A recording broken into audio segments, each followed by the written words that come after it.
Hey, buddy. Hey, Pastor Aaron. Welcome to the island. This is a show where we talk about faith, culture, and everything in between. Man, it's already episode 5, and we've covered a lot already. Some of the things that we've covered: social media. We've talked about what else have we talked about? New Year's resolutions. New Year's resolutions. Dieting. Tornadoes in January. Anything else? Christian metal as well. We would love to hear feedback from you guys on future topics and on what you would like to see from this show. It can range from anything that you find in culture, from Santa Claus to, warfare, and anything in regards to faith as well. Churches, church architecture, you name it, whatever you'd like to see. So we'd love to hear from you with that. So please leave comments and suggestions. And we'd also love to hear about technical support as well.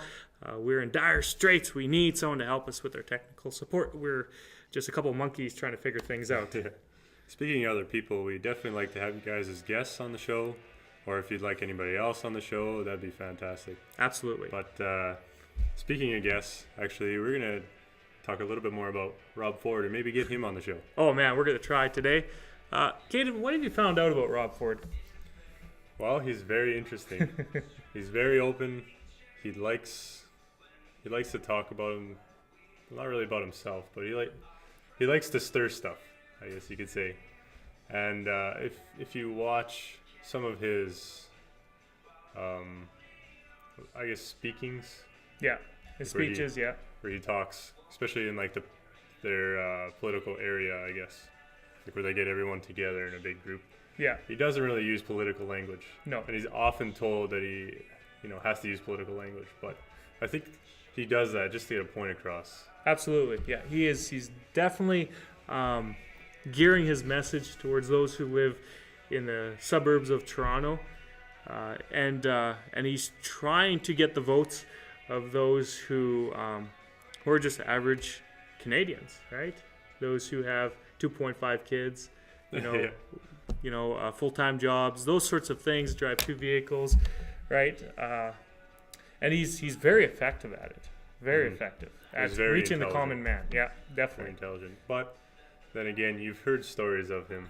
I mean, for some reason they call him the crack mayor or the cocaine mayor. Like, I mean, I personally did look into that story a little bit further, and judging by what he said, if I take him honestly and he's genuine, I mean, it was at an accident. He was under the influence of alcohol. So does that mean like his judgment is really there? Not really. Well, he may have put himself in a situation that wasn't fit for a Toronto mayor, right? Yeah. He's the mayor of Canada's largest city, and some people have questioned whether he should be a role model or not. Those sorts of things. And I know he's human, right? He's human. People make mistakes, but man, if you're in a position like that where the paparazzi can get a hold of these stories and really twist them, even just for your political sense of well-being, you might want to not be hanging out in the hood. Yeah, exactly. Getting drunk and then doing crack cocaine, right? Right. I mean, it's okay to have a couple drinks once in a while, I guess. But maybe not the amount moderation. that he does. Yeah, the moderation. But I think he's dealing with some personal issues, and should we, make him step down, or should we say it's okay?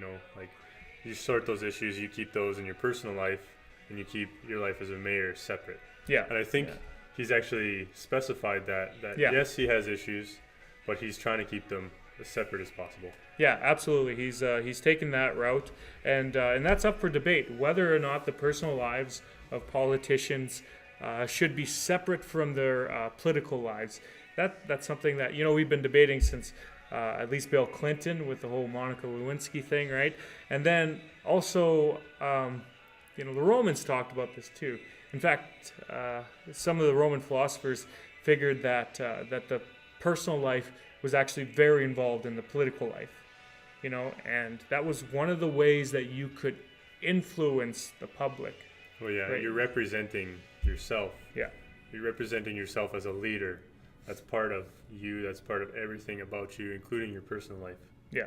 So, Yeah.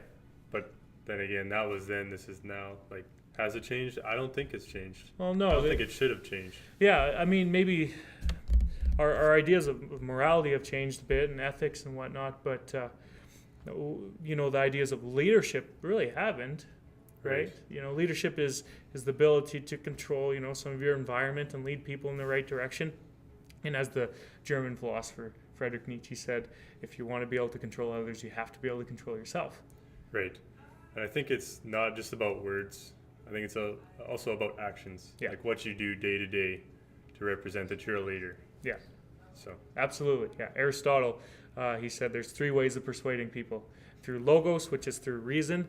So that's a very difficult thing to do, right? To persuade people through the reasons. Usually they hang on to their opinions for a reason, right? Right. And then through pathos, or the passions. That's what Burger King does and all the fast food restaurants, right? They show you the tantalizing burgers and fries and milkshakes, which, are quite good, but good for you? No, they're not going to get into the nutritional facts. No. And then there's through ethos. And ethos is the idea of leading by example. So if you want people to be patient, then show patience. If you want people to be courageous, then show courage, right? Right. Lead by that example. It's the old adage, goes against the old adage, don't do what I do what I say. And I think Rob Ford is leading people to believe that that's how he lives, Yeah, So for sure. What research did you do on him? Like, what did you find? yeah, I watched. YouTube's a great source of research, kids. So definitely check out YouTube. But no, I started reading a book done by a Toronto Star journalist. I can't remember her name offhand. Let me just pull it up here. But I began reading the book, and it's quite fascinating. It's called Crazy Town: The Rob Ford Story. It's done by Robin Doolittle. It's a good read. I haven't got too far into the book yet, so I don't want to say too much. But so far, it's a good read, and it's a bit of an eye-opener as to how real this stuff is, right? Because here in Saskatchewan, you hear about it. We're not there. He's not our mayor, right? It's just another story. It's another thing for the comedians to play with, another thing for the media to spin. But yeah, there's some serious things that are going down in Rob Ford's life. For sure. Speaking of media, they tend to twist things. They tend to, I don't know, what would you say? They Spin? Yeah. That might be a good word. I mean, they take one small issue and they just blow it up. Yeah. Or they'll like, if they have a clip of something, like say a video clip, they'll cut it just perfectly so it looks like, something totally different than it really was. And they only give you half the situation, and the way that they speak, they make it sound like they're very confident in what they say. Yeah. And that you have to believe them. Yes, absolutely. I think that's one big thing. Yeah, and that's very misleading, right? Because a lot of these news agencies and comedians as well, and the people who've really taken hold of the Rob Ford story, they'll key in on his behavior and all that, which, yeah, I mean, that's definitely a topic for discussion. But they should also talk about his policies and whether or not Toronto has been improved and in what sort of ways, right? Or whether or not the policies have failed. Those sorts of things, right? Like, that's really the meat and potatoes. All this other stuff is fluff in comparison to what the man actually is. Yeah, and especially what he's trying to do. I mean, if he's trying to do good, then, maybe his personal life is not very effective or not very, what would you say? Yeah, like maybe it's not involved with him. Yeah. And what he's trying to say or do. I mean, if he's trying to do good, then let him do good. Yeah. Yeah, if the policies that he has in place is for the betterment of the majority of the Toronto citizens, then that should be taken into consideration, especially with his failings, right? One may argue moral failings, whatever they might say is leadership failings. One has to take into account what he's already accomplished as well.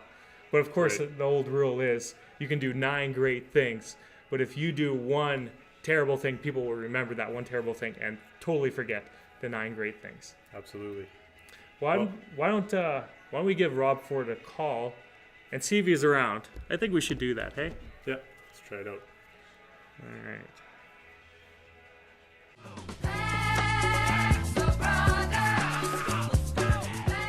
We've never called this number before, but apparently it's the number to call Rob Ford. Hi, you've reached Rob Ford, the Mayor of Toronto. I'm sorry, I'm unable to come to the phone right now. Shucks. Please call 416-397-3673. That's Good thing you're- 416-397-3673. And if I'm unavailable, please ask for one of my assistants. They'd be more than happy to help you out. If you'd like to leave. Right on. Oh yeah, Rob Ford. He's very personal. Let's try calling this number now.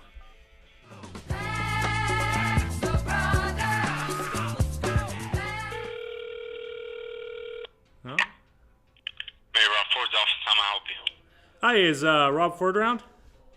No, he's currently in a series of meetings. How may I help you? Yeah, I'd love to speak with him. We have an internet show called The Island, and we'd love to get his take on how he's doing politically so far in Toronto, how his campaign's going, policies, that sort of thing. This would be more so press related. You can contact our press relations assistant. His name is Amin Masoudi. I can give you his phone number and his email if you like. Absolutely, that'd be great. Yeah, so phone number is 416 Yep. 338 Okay. 66 Yep. 37. Perfect. And what was his Yeah. name again?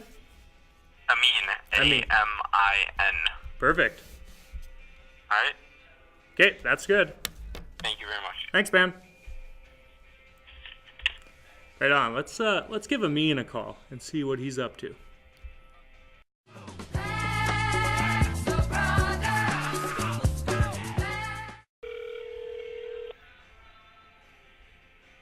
Right on.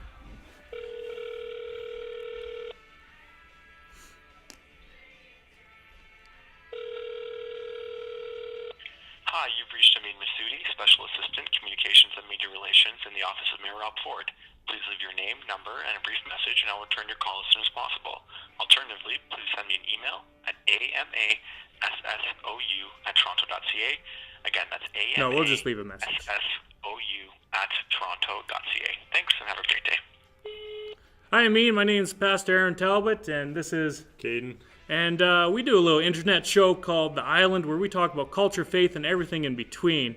We would love to set up a brief telephone interview with Rob Ford to talk to him about some of his policies, some of the things that he's been doing in Toronto, and just in general how things have been going. So you can contact us at 1306-399-0066, and we would love to get back to you. All right, thanks, Amin. Have a great day. Rob Ford's a hard guy to get a hold of. We tried. We definitely want you to contact us if you'd like to be a guest on our show, or if you know of anyone who'd like to be a guest on our show. For sure, but I think we're going to take a quick break here, and we'll get back to you guys right away. Yeah.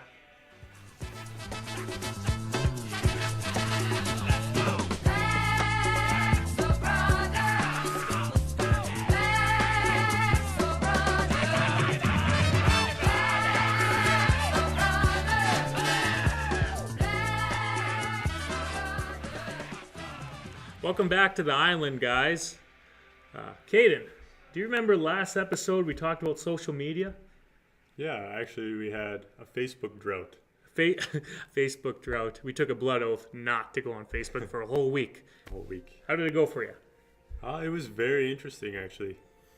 I have Facebook on my phone, and that's how I usually go on it.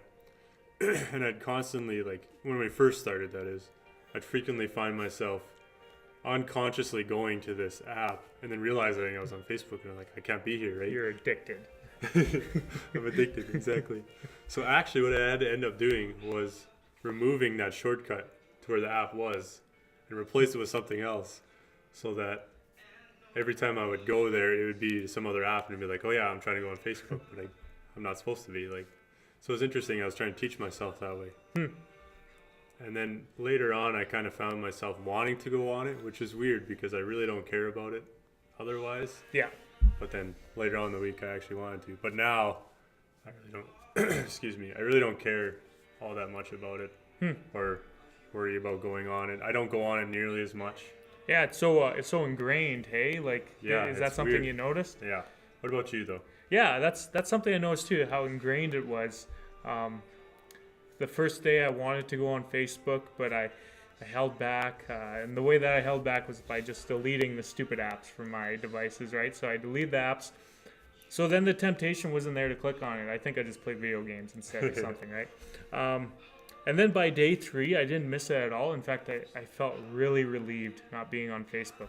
It's almost like Facebook can become another form of pressure, even stress, right? In regards to what people think and all those sorts of things.